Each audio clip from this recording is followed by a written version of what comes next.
আল্লাহ সামর্থ্য দিয়েছে, 3টা বিয়ে আমি করেছি, 3 স্ত্রী গ্রহণ করেছেন। এরপরে লিখেছেন 3 জন স্ত্রীকে নিয়ে আমি এক রুমে এক বেডে থাকতে পারবো কিনা, এটা জায়েজ আছে কিনা। এক রুমে 2 স্ত্রীর সাথে বা একাধিক স্ত্রীর সাথে 3টি শর্ত সাপেক্ষে থাকা জায়েজ আছে এক রুমে, যাদের একাধিক বউ আছে। অনেক যুবকরা আবার মনে মনে চিন্তা করে যে এটা দারুণ একটা মাসালা, আমাদেরও জানা দরকার। আগে একটা কথা বলি, একাধিক বিয়ে কিন্তু ইসলাম আপনাকে উৎসাহিত করে নাই। চরিত্র যদি ঝামেলা হয়ে যায় তাহলে ইসলাম বলছে তোমার সামর্থ্য থাকলে বিয়ে করো। তবে ইসলামের ভাষ্য হচ্ছে ফাইন খিফতুম আল্লাহ তাআদিলু ফাওয়াহিদা, ইনসাফ কায়েম করতে না পারলে একটা নিয়েই থাকো। বাংলাদেশের মানুষ ইনসাফ কায়েম করতে পারুক আর না পারুক, বিয়ে কিন্তু কয়েকটা করার জন্য সবাই রেডি। রিকশাওয়ালাও কিন্তু রেডি, যার সামর্থ্য নেই এও রেডি, শিল্পপতিও রেডি। এখন আসেন যে প্রশ্নটি করা হয়েছে, 3টি শর্ত সাপেক্ষে এক রুমে থাকা জায়েজ আছে। একটা হচ্ছে ওয়ালাইসালির রজুলি আইয়াজমা বাইনা ইমরাতাইহি ফি মাসকানি ওয়াহিদিন বিগাইরি রিদাহুমা লিআন্না আলাইহিমা দরারান লিমা বাইনাহুমা মিনাল আদাওয়াতি ওয়াল গায়রা। পুরুষের জন্য 2 স্ত্রীকে নিয়ে একসঙ্গে তাদের সম্মতি ব্যতীত জায়েজ নেই, কেননা উভয়ের মাঝে বৈরিতা এবং ঈর্ষা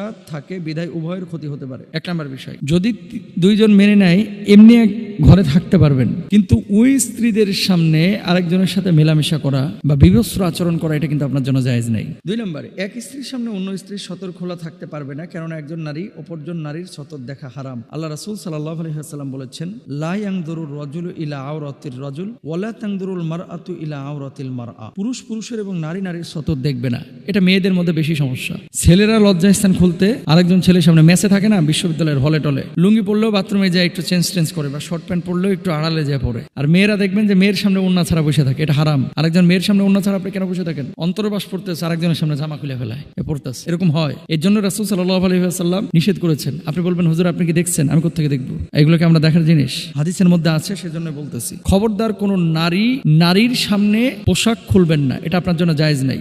2 নাম্বার, একজন নারী, এই যে শীতকাল চলতেছে এখন, ছেলেরা এক কম্বলের নিচে ঘুমানো নিষিদ্ধ, জানেন এটা আপনারা? হাদিস জানেন না মনে হয়।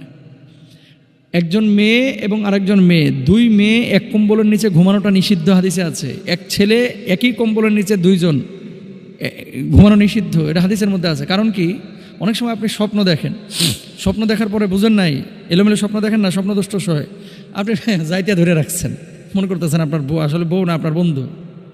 অনেক সময় মেয়েদেরকেও শয়তান ওয়াসওয়াসা দেয়, যাইতে ধরে রাখছেন, আসলে এটা আপনার স্বামী না, এটা আপনার বান্ধবী। শয়তান অনেক সময় ওয়াসওয়াসা দেয়, দুষ্টামি করে, এখানে টিপ দেয়, ওখানে টিপ দেয়, আছে না, খোঁজাখুঁজি করে, লজ্জা স্থানে হাত দিয়ে দেয়, এরকম হয়। চূড়ান্ত বাস্তব কথা, এগুলো তার আসলে সওয়াল জবাবে অনেকে আলোচনা করে না, কিন্তু এগুলো মানুষকে জানানোর জন্য যে এগুলো যে নিষিদ্ধ। তাহলে কিভাবে ঘুমাবেন? দেখেন, এক বিছানায় এক খাটে 2 জন নারী ঘুমাইতে পারে, কোনো সমস্যা নাই। কম্বল হবে আলাদা, মাঝখানে ব্যারিকেড থাকবে, যাতে করে একটা আরেকটার সাথে একেবারে কোলবালিশের মতো যাইতে ধরে না ঘুমায় থাকে। ঠিক ছেলেদের ক্ষেত্রেও এরকম, আলাদা মাঝখানে ব্যারিকেড দিবেন এবং এক কম্বলের নিচে ঘুমাবেন না। তবে হ্যাঁ, এমন বুড়া থুরা দাদার পাশে ঘুমাইছেন, দাদা একেবারে মনে করেন মানে জিন্দা লাশ, দাঁত দুধ পড়ে গেছে, দাদার উপরে পা দিলেই কি আর কোলবালিশ দিলেই কি, এখন দাদার পাশে বসেছেন, শুয়েছেন, কোনো সমস্যা নেই। দাদি এমন দাদি, যে দাদির মনে করেন দাঁত দুধ পড়ে গেছে, এখন দাদির পাশে নাতি ঘুমাইছে, সমস্যা নাই তো। এরকম বুড়ি হইলে তো আর পর্দাই নাই, ইসলাম শরিয়া তাকে রুখসাত দিয়েছে। তা আমি যে কথাটা বলতে চাচ্ছি, যে 2 জন স্ত্রী নিয়ে যদি এক বিছানায় থাকেন, কোনো স্ত্রীকে উন্মুক্ত প্রদর্শন করতে পারবেন না এবং মেলামেশা উন্মুক্ত করতে পারবেন না। 3 নম্বরে, এক স্ত্রীর সামনে আর এক স্ত্রীর সঙ্গে সহবাস করতে পারবেন না, এটা হারাম। রাসূল আকরাম সাল্লাল্লাহু আলাইহি ওয়াসাল্লাম, সাহাবা ইকরাম এবং শীর্ষ তাবেঈগণ ওয়াজাসকে ঘৃণা করতেন, এবং ওয়াজাস মানে এক স্ত্রীর সঙ্গে সহবাস করার সময় অপর স্ত্রীর আওয়াজ শুনতে পাওয়া আর ঘৃণা করা দ্বারা পূর্ববর্তী গণ উদ্দেশ্য নিতেন, হারাম মনে করা। মুসান্নাফ ইবনে শাইবার মধ্যে এটা আছে। তাহলে আমরা মাসালাটার উত্তর পেয়েছি আশা করছি ইনশাআল্লাহ। আল্লাহ তাআলা বোঝার তৌফিক দান করুন।